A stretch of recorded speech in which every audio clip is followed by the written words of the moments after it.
একটি ছেলে একটি মেয়ে বসে গল্প করছে, হয়তো বাদাম খাচ্ছে।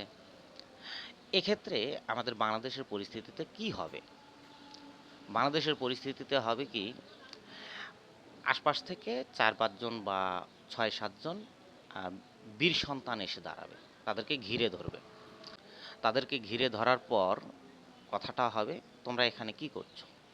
তারা গল্প করছে, কিন্তু তারপরেও প্রশ্ন, তোমরা এখানে কি করছো? তোমরা কি করছো এখানে, এই কথাটার উত্তর তারা খুঁজে পাবে না। সর্বোচ্চ খুঁজে পাবে, তারা বলবে যে আমরা এখানে বসে গল্প করছি। এর পরে যে প্রশ্নটা হবে, সে প্রশ্নটা হচ্ছে, তোমরা যে এখানে এসে গল্প করছো, তোমার বাবা মা কি জানে? আচ্ছা ভাই, বলুন তো, এই প্রশ্নটার উত্তর কে দিতে পারে?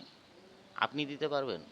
আপনি যে সকালবেলা আপনি খেয়ে দিয়ে বের হয়েছেন, আপনার বাবা মা কি, আপনার বাবা মাকে বলে এসেছেন যে আমি আজকে অমুকের সঙ্গে বসে গল্প করব? হয়তো বা না।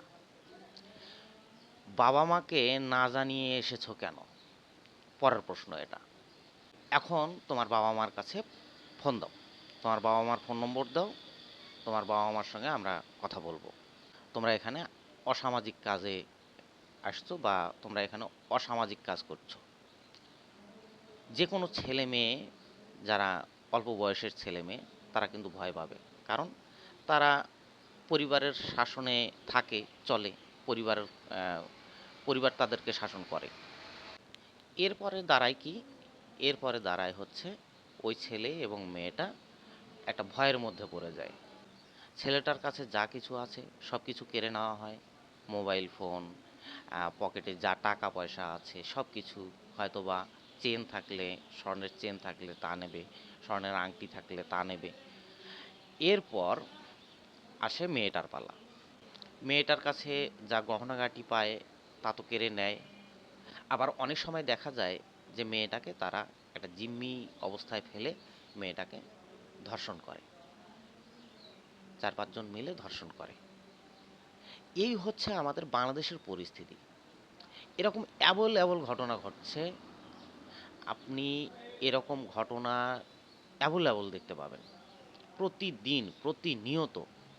অথচ এই জিনিসগুলো সমাজের চোখে পড়ে না, অথবা সমাজ এগুলোকে না দেখার ভান করে চলে, সমাজপতিরা না দেখার ভান করে চলে।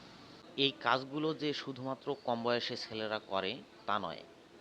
অনেক সময় দেখা যায় যে ৩০-৪০ বছরের পুরুষেরাও এই কাজগুলোতে লিপ্ত থাকে, এবং এভাবে একটা অসহায় মেয়েকে ধর্ষণ করে, অসহায় ছেলের সর্বস্ব কেড়ে নেয়। এভাবে আর কতদিন?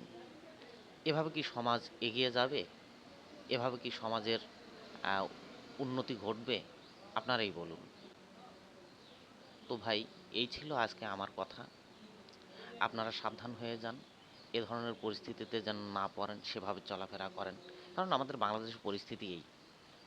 তো সকলেই ভালো থাকবেন, সুস্থ থাকবেন।